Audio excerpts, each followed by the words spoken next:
दो बड़ी रेवोल्यूशंस आज मैं तुम सबके सामने करने वाला हूं। पहली, पेपर के अंदर 5 से 6 तुक्के सही तरीके से अगर तुमने लगा दिए, ये IIT गांधीनगर की सीट है, IIT दिल्ली की सीट में कन्वर्ट हो सकती है। और दूसरा, आपके जितने भी टॉपर दोस्त हैं सब के सब इस साइंटिफिक गेसिंग टेक्निक को यूज करते हैं, बताता कोई नहीं है।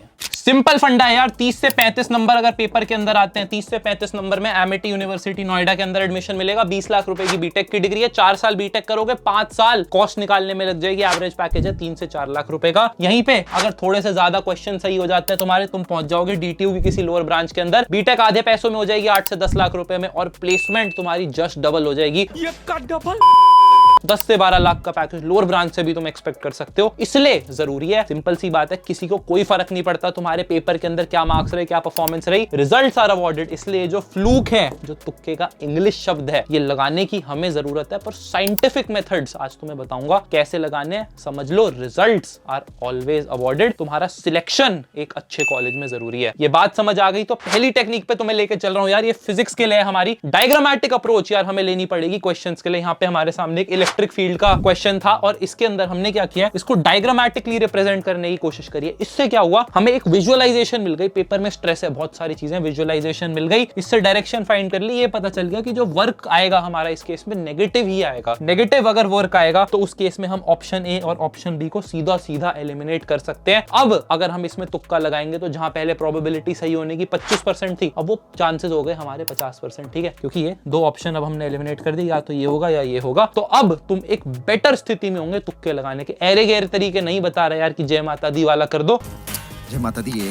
तुम्हें ये बता रहा हूं यार किस तरीके से प्रोबेबिलिटी हम अपनी इंक्रीज कर सकते हैं। दूसरा देख लो यार, मल्टीप्लिकेशन के अंदर टाइम बचाने की जरूरत है। बहुत गंदी गंदी सी इक्वेशंस आ जाती हैं, 3.5 × 2.1। इसको कैलकुलेट करने बैठ गए, टाइम नहीं है। ठीक है, तुक्के वाले मेथड्स भी लगाने हैं क्वेश्चन के अंदर, बड़ी सारी दिक्कतें हैं। यूनिट डिजिट कंपेयर कर सकते हो लास्ट वाले स्टेप पे। ठीक है, पता चल जाएगा कौन सा आंसर हो सकता है। अप्रोक्सीमेशंस का यूज कर सकते हो, इसको 2 मान के कर लो, और फिर 2.1 है ये वाला नंबर, तो ठीक है 3.5 × 2, इसको 7 लिखा, और ये 0.1 है तो 7 से हल्का सा ज्यादा होगा। ये वाली चीज अपने को समझ आती है, इसको यूज करना चाहिए। तीसरी चीज बता देता हूँ, कॉन्सेप्ट ऑफ साइक्लिसिटी, इसको यूज करो। बहुत सारे स्क्वेयरिंग के क्वेश्चंस होते हैं, तो इस चीज को समझो कि 2 का स्क्वायर 4, ठीक है, इसके बाद 2 का क्यूब 8, 2 की पावर 4 ये, और 2 की पावर 5 ये है। यहाँ पे साइक्लिसिटी हमें देखने को मिलती है। साइक्लिसिटी क्या कहती है, यूनिट्स डिजिट नोटिस करो, 2, 4, 8, 6। अब इसके बाद जब 2 की पावर 5 आएगी तो फिर से 2 आ जाती है डिजिट, राइट। तो अगर हमें 2 की पावर 50 निकालनी है तो समझ गए, इसको 2 की पावर 48 × 2 की पावर 2 ऐसे लिख सकते हैं। इसकी जो यूनिट्स डिजिट है यहाँ पे हमारी खत्म हो गई, सिर्फ हमें 2 की पावर 2 की जो यूनिट्स डिजिट होगी वही हमारा आंसर होगा। ऐसे मैंने अलग अलग साइक्लिसिटी लिखी है। 6 के अंदर लास्ट में यूनिट डिजिट 6 ही रहती है, 6 की कोई भी पावर चढ़ा रहे हो। 4 के अंदर 4, 6, 4, 6 इस तरीके से चल रही होती है। ऐसे छोटी छोटी चीजें यार अपने को समझने की जरूरत है। 5 सेकंड लूंगा यार, कमेंट सेक्शन में JEOP जरूर कमेंट करके जाना, और वीडियो आगे देखते रहो। 15 से 20 नंबर का फायदा पक्का देके जाएगी ये वीडियो। नई चीज बताता हूँ, ठीक है, कब लगाना है तुक्का यार, सिंपल सी बात है। एक EMH टैगिंग बनाओ। अपने पहले पूरा पेपर सॉल्व कर लिया, ठीक है, जितने क्वेश्चंस आ रहे हैं कोई तुक्का लगाने की जरूरत नहीं है। जितना आ रहा है कॉन्फिडेंटली आंसर निकाल सकते हो। भैया 10 ही निकाल पा रहे हैं, 10 निकाल दे बेटा, ठीक है। जब पूरा पेपर एक बार गो थ्रू कर लिया, मार्क फॉर रिव्यू करते हुए चलनी है चीजें को। जो लग रहा है तुम्हें कि जिसके अंदर तुक्का लगा सकते हो उसको तो पक्का मार्क फॉर रिव्यू करना है, कि थोड़ा सा दिमाग लगाऊंगा तो 1-2 चॉइसेस तो एलिमिनेट कर ही बैठूंगा,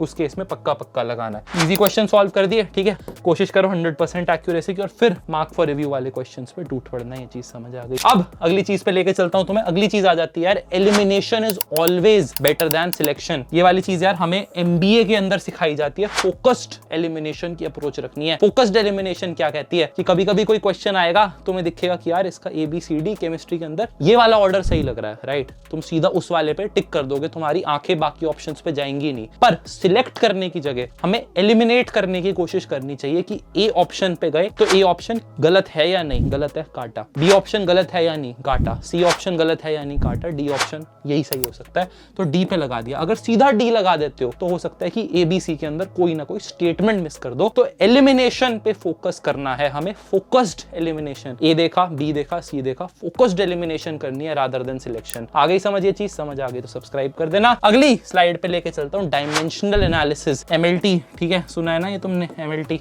नहीं सुना तो तुम्हारे लिए नोट लिख दिया है यहाँ पे। अगर MLT तुम्हें समझ आता है तो यार सिंपल सी बात है, बहुत सारे ऑप्शंस होते हैं जिसमें ऐसे होता है कि एक्सीलरेशन एक्सेलरेशन क्या होगी फॉर एग्जांपल, तो राइट इस तरीके के ऑप्शंस होते हैं अलग अलग। तो इसके अंदर तुम इनकी एमएलटी फॉर्म्स निकाल सकते हो कि v हमारी वेलोसिटी है तो मीटर पर सेकंड को इसमें देख लिया, g को देख लिया, और उसको एक्सेलरेशन की मीटर पर सेकंड स्क्वायर की एमएलटी से कंपेयर कर लिया। तो जो दोनों डायमेंशंस हैं वो हमारी सेम आनी चाहिए, राइट। तो इससे बहुत सारे क्वेश्चन सॉल्व हो जाते हैं। रोटेशन के केसेस में भी मैंने देखे इस तरीके के क्वेश्चन आते हुए, तो इसका जरूर फायदा उठा सकते हो, और नहीं उठा सकते तो तुम्हें पता ही है तुमसे ना हो पाएगा। अगले वाले लेके चलता हूं यार तुम्हें, सिमिलर ऑप्शंस। इस क्वेश्चन को तुम्हें देखते हैं यार, बहुत लंबा क्वेश्चन लग रहा है भाई, दिमाग खराब हो जाएगा देख के,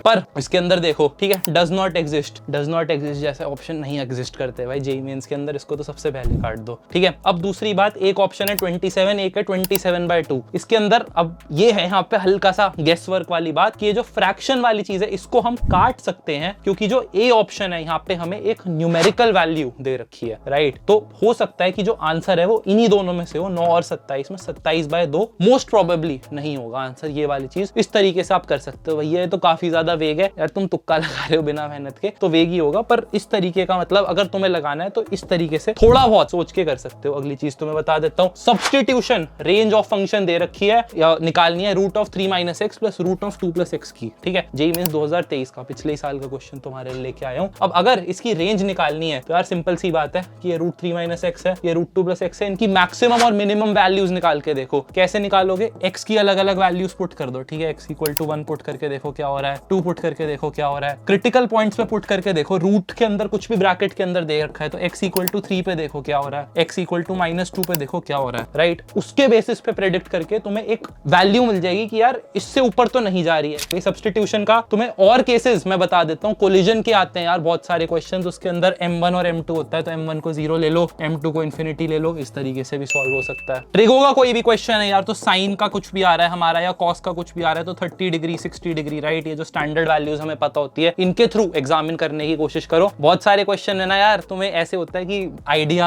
हो चुका है आजकल सबको, तुक्का लगाएंगे तो 0 या 1 की वैल्यू डाल के देख लेते हैं, गलत हो जाते हैं यहाँ पे चीजें। कभी कभी ऐसा होगा कि ट्रैप ऑप्शन होगा, सी में तुम्हारा सही बैठ जाएगी ये वैल्यू, पर हो सकता है कि वो दूसरी वैल्यूज के लिए ट्रू ना बैठ रही हो और आपका असली ऑप्शन डी हो। तो 0 या 1 की जगह थोड़ी उल्टी सीधी वैल्यू 3 पे ट्राई करके देखो, 5 पे ट्राई करके देखो, माइनस वाली वैल्यूज पे ट्राई करके देखो, 0 पे ट्राई करके देखो। इनको अगर तुम सबको ट्राई करोगे, कैलकुलेशन में टाइम बढ़ेगा बट एक बेटर आंसर पे तुम लोग अराइव कर पा रहे होंगे। सिमिलरली फिजिक्स के अंदर कैपेसिटेंस वगैरह के क्वेश्चंस आते हैं, तो यहाँ तुम्हें दिख जाएगा एक क्वेश्चन स्क्रीन पे। तो इसके अंदर यार वही K1 K2 K3 को इक्वल मान के एक बार 1 ले लो, एक बार इन्फिनिटी ले लो, इस तरीके से भी वैल्यू जो है वो निकाली जा सकती है। ये चीज भी अपने को समझ आ गई। अगली पे चलते हैं यार, केमिस्ट्री की गलती = शारदा यूनिवर्सिटी से दोस्ती। मैं तो टूट गया। इसका क्या मतलब है, छोटी छोटी गलतियां यार केमिस्ट्री के अंदर बहुत ज्यादा स्कोर अफेक्ट करती हैं, रैंक अफेक्ट करती हैं और आपको प्राइवेट कॉलेज के अंदर फेंक देती हैं। ये चीज अगर तुम्हें समझ आती है तो पहली चीज, थर्मोडायनेमिक्स के अंदर कई बार जो एग्जाम सेटर है वो मैग्नीट्यूड्स की जगह साइंस को चेक कर रहा होता है, ठीक है। तो यहाँ पे आपके लिए जरूरी है, फॉर एग्जांपल 100 - 60 60 150, ये 3 ऑप्शंस है, 4 ऑप्शंस है, तो 100 और 150 को आप नेग्लेक्ट करके चल सकते हो और आपको ये समझना पड़ेगा कि शायद आपको एग्जामिनर -60 और 60 इन दोनों के बीच में ही टेस्ट करना चाह रहा हूं। दूसरी चीज, प्रायर नॉलेज कभी कभी हेल्प करती है। फॉर एग्जांपल एक वीक एसिड और एक वीक बेस दे रखा है हमें, राइट, एसिटिक एसिड दे रखा है फॉर एग्जांपल। अब हमें वीक एसिड वीक बेस का पीएच बताना है, फाइनल क्या होगा, पूरी लंबी सी इक्वेशन है, राइट। तो इस केस में 8.58 नहीं हो सकता, 4.79 नहीं हो सकता, 9.22 नहीं हो सकता, 7.01 होगा, क्योंकि इसमें आपको पहले से ये चीज पता होनी चाहिए थी कि इसका जो पीएच है वो 7 के इर्द गिर्द ही रिवॉल्व करता है, ये इतना ज्यादा एक्सट्रीम में इस साइड या इस साइड नहीं जा सकता। ये चीज भी अपने को समझ आ गई। अगले पे चलते हैं, become a question solving machine. Paper से पहले यार बहुत ज्यादा जरूरी है, आपका जेईई मेंस आ रहा है, मॉक टेस्ट लिखने के साथ साथ एक क्वेश्चन सॉल्विंग की मशीन बन जाओ। 50 60 100 क्वेश्चन, 150 क्वेश्चन अगर आप रोज के रोज लगाए जा रहे हो ना, तो अपने आप पे मोमेंटम बन जाता है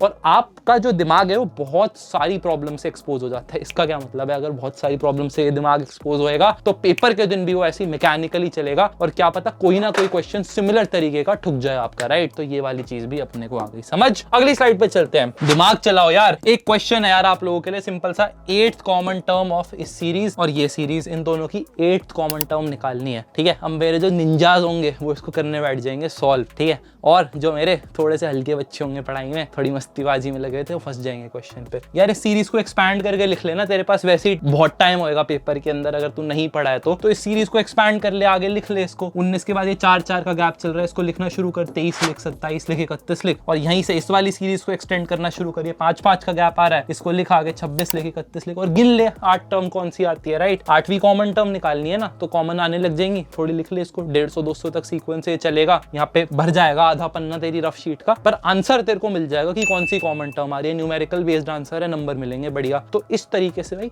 कहीं कहीं हो सकता है कि ब्रूट फोर्स बोलते हैं इसको, ठीक है, कोडिंग में हमारे, तो ब्रूट फोर्स वाला मेथड भी काम कर जाए। टाइम ज्यादा लगेगा पर सॉल्यूशन लाना, ठीक है, नंबर बढ़ाने की जरूरत है। बहुत सारे बच्चे 2.25 घंटे में पेपर खत्म करके चले जाते हैं और ऐसे क्वेश्चन छोड़ देते हैं, तो बकवास है भाई। मतलब तुम लगा दो ना 10-15 मिनट इस क्वेश्चन पे, पर भैया रिस्की तो है ना यार, डेफिनेटली रिस्की है।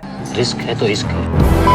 ये वाली चीज समझनी पड़ेगी, तुक्का है ये, तो हमें प्रोबेबिलिटीज पे खेल रहे हैं। अगर 4 ऑप्शन है तुम्हारे पास A B C D, ठीक है, चारों में से कुछ समझ नहीं आ रहा, मत लगाना ऐसे केस में तुक्का। A B C D में से A B एलिमिनेट कर दिया, 2 में से 1 सही हो जाएगा, पक्का लगाना है तुक्का। तो रिस्की तो है पर खेलना चाहिए मेरे हिसाब से। अब अगला आ जाता है all of the above, both B and C। ये वाले ऑप्शन स्टेटिस्टिकली बोला जाता है कि इनकी जो प्रोबेबिलिटी होती है मिला के वो 54% होती है, ठीक है, 50% होनी चाहिए, बट 50 से ज्यादा होती है। तो अगर आपका ऑल ऑफ द अबव या बोथ B एंड C है तो इन वाले ऑप्शंस की तरफ आप जा सकते हो। अगला यार हमारा आ जाता है नन ऑफ द अबव कांट से। इन वाले ऑप्शंस को हाथ जोड़ देना, ठीक है, इन पे कांटा मार देना, ये वाले ऑप्शन आपके नहीं हो सकते। तो जिनमें भी ये वाले ऑप्शंस दे भी रखे हैं तो उस केस में आपको पक्का तुक्का मारना चाहिए, क्योंकि अब यहाँ पे आपके पास 3 ऑप्शन बचे। अगर एक ऑप्शन आप और एलिमिनेट कर दिया तो फिर आपके पास काफी हाई प्रोबेबिलिटी हो जाती है कि आपका जो आंसर है वो सही हो जाए। समझ गए? अगले पे चलते हैं। एक्सट्रीम वैल्यूज 2, 50, 53, 5000, ठीक है, 2 को काट दो, 5000 को काट दो, 50 या 53 में एक क्लोज कॉल होगी जहां पे जो आपका एग्जामिनर है, जो पेपर सेटर है, वो आपका आंसर एक्सपेक्ट कर रहा होगा। अगली पे चलते हैं। इंप्लीमेंटेशन स्ट्रेटेजी क्या रहने वाली है? अच्छा,